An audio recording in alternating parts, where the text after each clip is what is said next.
que vous soyez, en ces temps troublés qui nous contraignent à l'isolement, que la paix vous soit donnée de la part de Dieu le Père, le Fils et l'Esprit Saint. Depuis lundi, nous avons marché au rythme des pas de 3 femmes qui ont toutes connu Jésus, le Christ.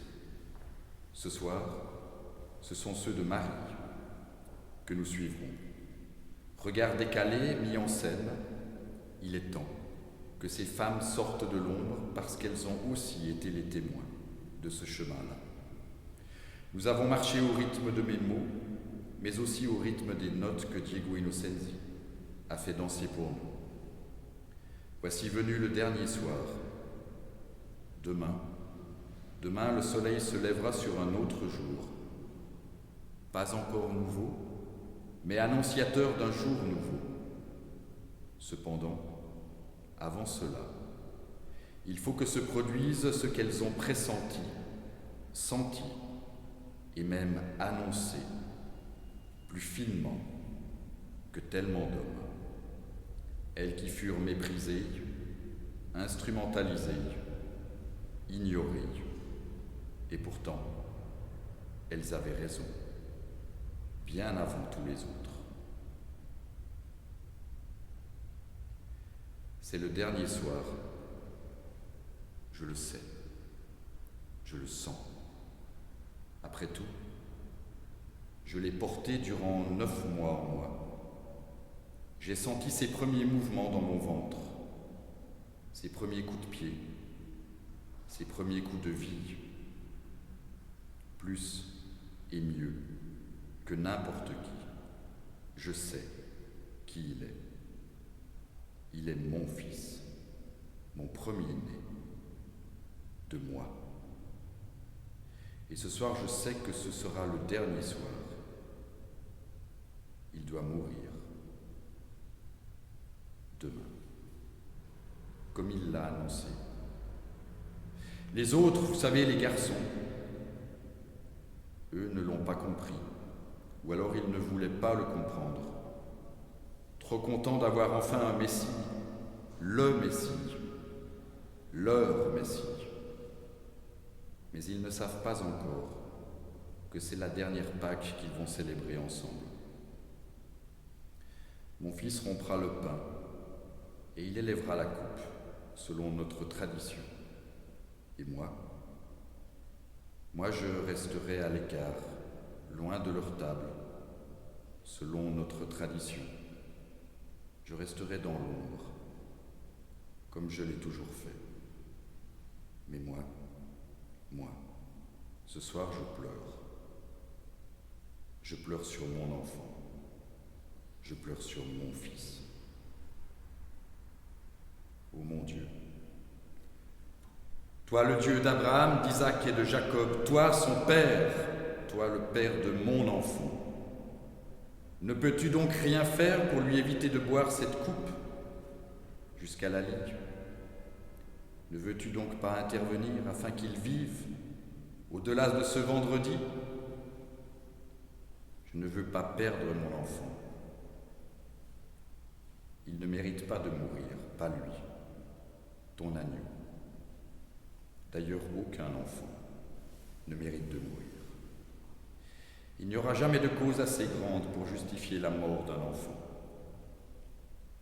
Ô Dieu, donne-moi le courage de ne pas m'interposer quand ils viendront le chercher. Parce que je sais qu'ils viendront. Une mère sait quand son enfant est en danger. Elle le sent. Aide-moi à voir en ce dernier soir l'aube de jour nouveau et non pas ma seule douleur. Je t'en prie. Toi, mon Dieu, aide-moi.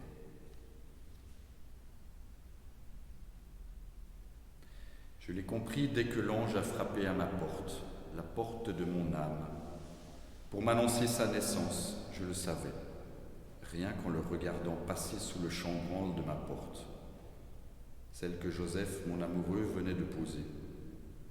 Ou bien sûr, cet ange venait pour m'annoncer une grande nouvelle. Je devais porter le Fils de l'homme, son Fils, le Fils de Dieu, le Dieu d'Isaac, de Jacob et d'Abraham, l'unique. Mais je savais en l'écoutant que l'histoire finirait mal. Je le savais, car un de nos prophètes l'avait déjà dit. Jérusalem, Jérusalem, toi tu tues tes prophètes. Mais me prendras-tu mon fils, toi qui me l'as donné ? Je le savais. Quand le prophète est plus qu'un prophète, parce qu'il est le Fils de l'Éternel, non seulement ils le tueront, mais en plus ils tenteront de nier l'importance de sa mort. Ils me le prendront, et en plus, les lâches. Ils diront qu'il n'était qu'un révolutionnaire religieux, un de plus, un agitateur, un de ceux qui est même pire que Barabbas. Ce soir, je sais qu'il doit mourir demain. Mais c'est mon fils, mon fils. Il est où l'autre, celui dont on ne prononce pas le nom? Son père, il est où? Je sais bien que l'histoire ne s'arrêtera pas là, qu'un demain nouveau doit arriver. Il l'a annoncé. Quelque chose de bien plus grand arrivera, quelque chose qui me dépasse, qui les dépassera tous, ces resserrés du cerveau, ces dévots imbéciles. Ce soir, je sais bien que je ne le perdrai pas, parce que je sais qu'il est bien plus que mon fils, mon premier-né. Mais ce soir, mon cœur est lourd. J'ai mis la table, j'ai préparé le pain, qu'il consacrera comme il se doit, selon la tradition, pour la fête de Pâques. J'ai préparé les coupes après les avoir remplies de vin, ce vin que l'on doit à Noé. Je ne sais ce qu'il fera de plus, mais je pressens que c'est important, très important. Maintenant, je vais me retirer, car je ne peux être présente lors de ce repas. Notre tradition me l'interdit. J'ai fait ce qu'il m'avait demandé, comme il me l'a demandé. Maintenant, presque tout est accompli pour moi. Maintenant, c'est en lui que je me remets. Mon fils, mon premier-né, mon enfant. Il s'est assis à la table, celle que sa mère avait préparée. Tout était conforme à ce qu'il lui avait demandé. Il y avait là le pain, qu'il consacrera dans un instant, les coupes. Comme d'habitude, sa maman n'avait rien oublié. Une maman, elle reste toujours une maman, attentive à ce que son enfant lui demande, dans les moindres détails, même quand ce sont les derniers, surtout quand ce sont les derniers. Autour de lui, autour de ce fils unique, il y avait ses compagnons de route, ceux-là même qui l'avaient accompagné durant ces 3 dernières années. Ils avaient ri ensemble, ils avaient pleuré, ils avaient eu froid dans le désert. Ils ont partagé des pains et du poisson, traversé des tempêtes. Mais en cet instant, ils ne semblaient pas se souvenir de tout cela. En fait, ils n'étaient préoccupés que par ce repas de Pâques, dont ils ne savaient qu'il serait le dernier. Et pourtant, tout leur avait été annoncé, à eux en premier. Ils auraient dû le savoir. Il y a longtemps de cela, Paul a reçu de celui qui était le fils de Marie, mais aussi de Dieu. Il a reçu cette injonction qu'il nous a transmise, afin qu'à notre tour nous la transmettions. Dans la nuit où il fut livré, Jésus prit du pain, et après avoir rendu grâce, il le rompit et dit : « Ceci est mon corps qui est pour vous. Faites cela en mémoire de moi. » Il fit de même après la coupe, après le repas, en disant : « Cette coupe est la nouvelle alliance en mon sang. Faites cela toutes les fois que vous en boirez, en mémoire de moi. Parce qu'à chaque fois que vous mangez ce pain et que vous buvez cette coupe, vous annoncez la mort du Seigneur jusqu'à ce qu'il vienne. » Toi, notre Père, envoie sur nous, là où nous sommes en cet instant. Envoie ton Esprit, afin qu'il nous permette, au moment où nous pourrons à nouveau communier ensemble les uns à côté des autres, recevoir en ce pain et ce vin bien plus que le fruit de la vigne et du travail des champs. Permets que nous puissions y voir et recevoir, le moment venu, le corps et le sang de ton Fils, qui a été versé et rompu pour nous, par ton Esprit.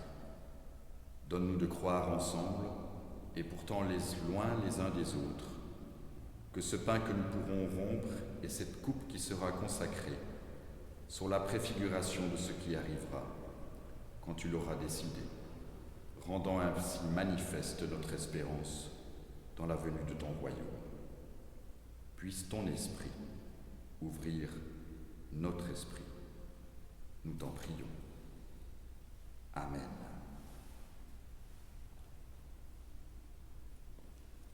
Seigneur, nous te confions ceux et celles que nous aimons, ceux dont nous nous réjouissons de les revoir sur les bancs de notre église au détour d'un supermarché, peut-être sur une terrasse de café. Ceux que nous aimons, comme nous te remettons les autres, ceux pour lesquels nous n'avons que peu d'affection. Nous te les confions de la même manière.